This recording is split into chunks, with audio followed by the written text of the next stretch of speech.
ആകാശവാണി. നമസ്കാരം. വാർത്തകൾ വായിക്കുന്നത് ശ്യാമ. പ്രധാന വാർത്തകൾ. രാജ്യത്തെ 7ാം ഘട്ട ലോക്സഭാ തെരഞ്ഞെടുപ്പിലേക്ക് നാമനിർദ്ദേശ പത്രിക സമർപ്പിക്കാനുള്ള സമയപരിധി അവസാനിച്ചു. പ്രചാരണം ഊർജിതമാക്കി മുന്നണികൾ. ലോക്സഭാ തിരഞ്ഞെടുപ്പ് മാതൃകാ പെരുമാറ്റച്ചട്ടം നിലവിൽ വന്നതിനു ശേഷം ലഭിച്ച 90% പരാതികളും തീർപ്പാക്കിയതായി കേന്ദ്ര തെരഞ്ഞെടുപ്പ് കമ്മീഷൻ. LTTE നിരോധനം 5 വർഷത്തേക്ക് കൂടി നീട്ടി കേന്ദ്ര സർക്കാർ. രാജ്യസുരക്ഷയ്ക്ക് സംഘടന ഭീഷണിയായി തുടരുന്ന സാഹചര്യത്തിലാണ് ആഭ്യന്തര മന്ത്രാലയത്തിന്റെ തീരുമാനം. കേരളത്തിൽ വെള്ളിയാഴ്ച വരെ ശക്തമായ മഴയ്ക്ക് സാധ്യതയെന്ന് കേന്ദ്ര കാലാവസ്ഥാ വകുപ്പ്. ഇടുക്കി, പത്തനംതിട്ട ജില്ലകളിൽ ഓറഞ്ച് ജാഗ്രത. IPL ക്രിക്കറ്റിൽ ഡൽഹി ലക്നൌ പോരാട്ടം. റോമിൽ നടക്കുന്ന ഇറ്റാലിയൻ ഓപ്പൺ ടെന്നീസിൽ ഇന്ത്യ-ഓസ്ട്രേലിയ സഖ്യം പ്രീ ക്വാർട്ടറിൽ പുറത്തായി. വാർത്തകൾ വിശദമായി. ലോക്സഭാ തെരഞ്ഞെടുപ്പിന്റെ 7ാമത്തെയും അവസാനത്തെയും ഘട്ടത്തിലേക്ക് നാമനിർദ്ദേശ പത്രിക സമർപ്പിക്കാനുള്ള സമയപരിധി ഇന്ന് അവസാനിച്ചു. പത്രികകളുടെ സൂക്ഷ്മ പരിശോധന നാളെ നടക്കും. വെള്ളിയാഴ്ചയാണ് നാമനിർദ്ദേശ പത്രിക പിൻവലിക്കാനുള്ള അവസാന ദിവസം. 7 സംസ്ഥാനങ്ങളിലെയും ഒരു കേന്ദ്രഭരണ പ്രദേശത്തിലെയും 57 മണ്ഡലങ്ങളിലാണ് 7ാം ഘട്ടത്തിൽ വോട്ടെടുപ്പ് നടക്കുക. ജൂൺ 1-നാണ് 7ാം ഘട്ടത്തിലെ വോട്ടെടുപ്പ് നടക്കുന്നത്. ഉത്തർപ്രദേശിലും പഞ്ചാബിലും 13 സീറ്റുകളിലും പശ്ചിമബംഗാളിലെ 9 സീറ്റുകളിലും ബീഹാറിലെ 8ഉം ഒഡീഷയിലെ 6ഉം ഹിമാചൽ പ്രദേശിലെ 4 സീറ്റുകളിലാണ് വിധിയെഴുതുക. അതോടൊപ്പം ഝാർഖണ്ഡിലെ 3ഉം കേന്ദ്രഭരണ പ്രദേശമായ ചണ്ഡിഗഡിലെ 1 മണ്ഡലത്തിലും വോട്ടെടുപ്പ് നടക്കും. ഉത്തർപ്രദേശ്, ബീഹാർ, ഹിമാചൽ പ്രദേശ് എന്നീ സംസ്ഥാനങ്ങളിലെ ഉപതെരഞ്ഞെടുപ്പ് നടക്കുന്ന മണ്ഡലങ്ങളിൽ നാമനിർദ്ദേശ പത്രിക സമർപ്പിക്കാനുള്ള സമയപരിധി ഇന്ന് അവസാനിച്ചു. ഹിമാചലിലെ 6ഉം ഉത്തർപ്രദേശ്, ബീഹാർ എന്നിവിടങ്ങളിലെ ഓരോ സീറ്റുകളിലുമാണ് 7ാം ഘട്ട ലോക്സഭാ തെരഞ്ഞെടുപ്പിനൊപ്പം ഉപതെരഞ്ഞെടുപ്പ് നടക്കുന്നത്. പ്രധാന രാഷ്ട്രീയ പാർട്ടികളുടെ മുതിർന്ന നേതാക്കളെല്ലാം ഇന്ന് ഉത്തർപ്രദേശിലെ പ്രചാരണ പരിപാടികളിൽ പങ്കെടുത്തു. ലോക്സഭാ തെരഞ്ഞെടുപ്പിന്റെ 5ാം ഘട്ടം 20-ാം തീയതിയാണ് നടക്കുന്നത്. വിശദാംശങ്ങളിലേക്ക്. പ്രധാനമന്ത്രിയും മുതിർന്ന BJP നേതാവുമായ നരേന്ദ്രമോദി ഇന്ന് വാരാണസിയിൽ പത്രിക സമർപ്പിച്ചു. 7ാം ഘട്ട തെരഞ്ഞെടുപ്പിലേക്കായാണ് ഇന്ന് നാമനിർദ്ദേശ പത്രിക സമർപ്പിച്ചത്. പ്രധാനമന്ത്രി ഝാർഖണ്ഡിലെ കൊഡർമയിൽ പൊതുസമ്മേളനത്തിൽ പങ്കെടുത്തു. BJP ദേശീയ അധ്യക്ഷൻ JP നദ്ദയും ഉത്തർപ്രദേശ് മുഖ്യമന്ത്രി യോഗി ആദിത്യനാഥും അമേഠിയിലെ തെരഞ്ഞെടുപ്പ് റാലികളെ അഭിസംബോധന ചെയ്തു. കോൺഗ്രസ് അധ്യക്ഷൻ മല്ലികാർജ്ജുൻ ഖാർഗെ ഉത്തർപ്രദേശിലെ മഹാരാജഗഞ്ചിലും ബെൻസ്ഗാവിലും പ്രചാരണ പരിപാടികൾക്ക് നേതൃത്വം നൽകി. AICC general secretary Priyanka Gandhi അമേഠിയിലും കോൺഗ്രസ് നേതാവ് രാഹുൽ ഗാന്ധിയും സമാജ്വാദി പാർട്ടി അധ്യക്ഷൻ അഖിലേഷ് യാദവും ഝാൻസിയിലും പ്രതിപക്ഷ സഖ്യ സ്ഥാനാർത്ഥികൾക്കായി പ്രചാരണം നടത്തി. അതേസമയം ബഹുജൻ സമാജ് പാർട്ടി അധ്യക്ഷ മായാവതിയും ഝാൻസിയിലെ പ്രചാരണ പരിപാടികളിൽ പങ്കെടുത്തു. News desk, Akashvani. ലോക്സഭാ തെരഞ്ഞെടുപ്പുമായി ബന്ധപ്പെട്ട് മാതൃകാ പെരുമാറ്റച്ചട്ടം നിലവിൽ വന്നതിന് ശേഷം 90%-ലധികം പരാതികളും തീർപ്പാക്കിയതായി കേന്ദ്ര തെരഞ്ഞെടുപ്പ് കമ്മീഷൻ. 425 പ്രധാന പരാതികൾ ലഭിച്ചതിൽ 400 എണ്ണത്തിൽ നടപടികൾ സ്വീകരിച്ചതായി കമ്മീഷൻ പ്രസ്താവനയിലൂടെ അറിയിച്ചു. കോൺഗ്രസ് 170, BJP 95, മറ്റു പാർട്ടികൾ 160 എന്നിങ്ങനെയാണ് പരാതികൾ നൽകിയത്. ഹരിയാനയിലെ പാനിപ്പത്തിൽ നിന്നുള്ള മുൻ BJP MLA രോഹിത റെവ്രി കോൺഗ്രസിൽ ചേർന്നു. മുൻ മുഖ്യമന്ത്രി ഭൂപേന്ദ്ര സിംഗ് ഹൂഡ, ഹരിയാന കോൺഗ്രസ് അധ്യക്ഷൻ ഉദയ് ഭാൻ എന്നിവരുടെ സാന്നിധ്യത്തിലായിരുന്നു രോഹിതയുടെ കോൺഗ്രസ് പ്രവേശനം. LTTE നിരോധനം 5 വർഷത്തേക്ക് കൂടി നീട്ടി കേന്ദ്ര സർക്കാർ.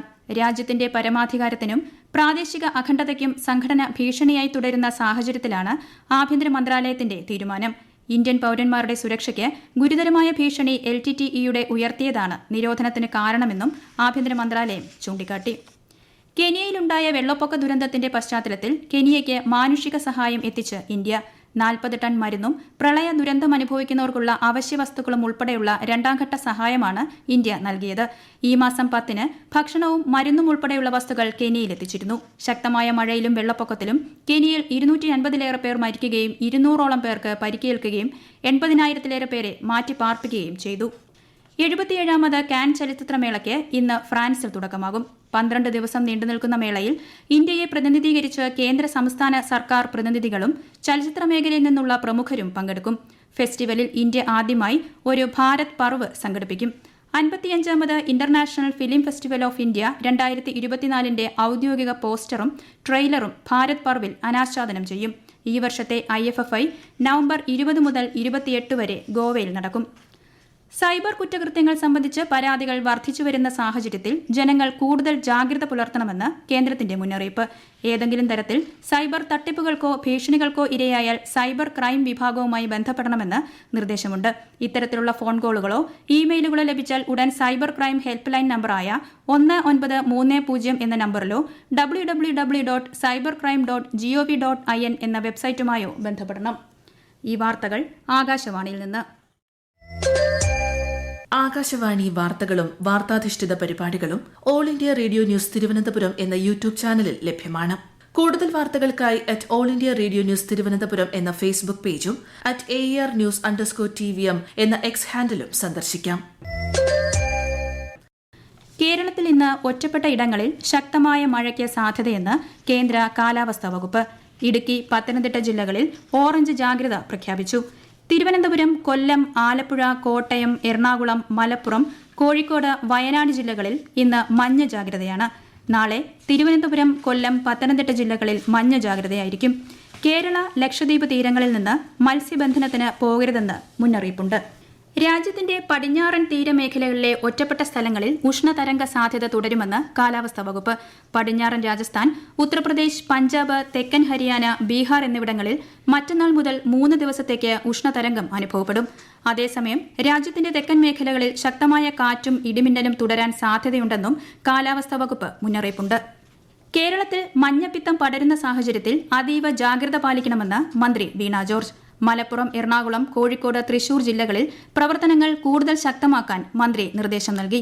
മലപ്പുറം, ചാലിയാർ, പോത്തുകൽ പ്രദേശങ്ങളിൽ സ്വീകരിച്ചിരുന്ന പ്രതിരോധ അവബോധ പ്രവർത്തനങ്ങൾ വിലയിരുത്തി കർമ്മ പദ്ധതി രൂപീകരിച്ചു. നെതർലാൻഡ്സിലെ റോട്ടർഡാമിൽ നടക്കുന്ന ലോക ഹൈഡ്രജൻ ഉച്ചകോടിയിലെ ഇന്ത്യൻ പവലിയൻ ഊർജ്ജ സെക്രട്ടറി ഭൂപീന്ദർ എസ് ഭല്ല ഉദ്ഘാടനം ചെയ്തു. ലോകമെമ്പാടുമുള്ള 15,000-ലധികം പ്രതിനിധികളാണ് ഉച്ചകോടിയിൽ പങ്കെടുക്കുന്നത്.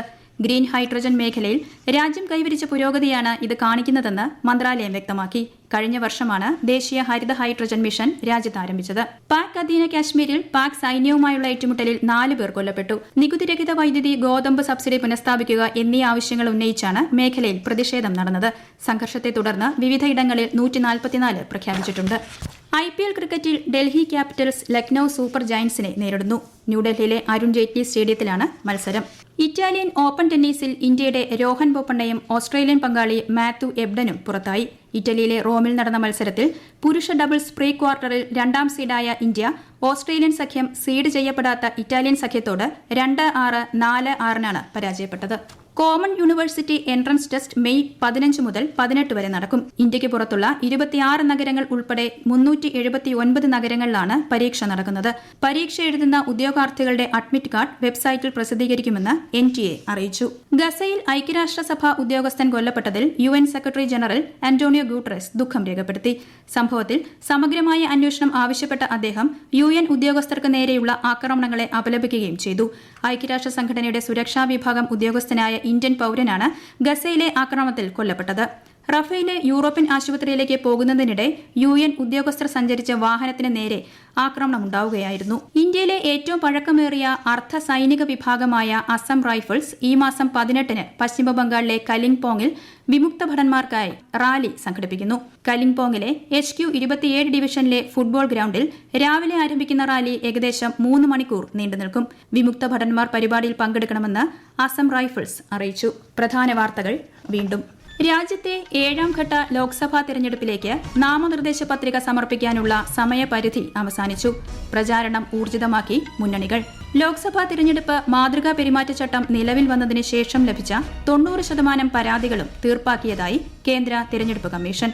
LTTE നിരോധനം 5 വർഷത്തേക്ക് കൂടി നീട്ടി കേന്ദ്ര സർക്കാർ.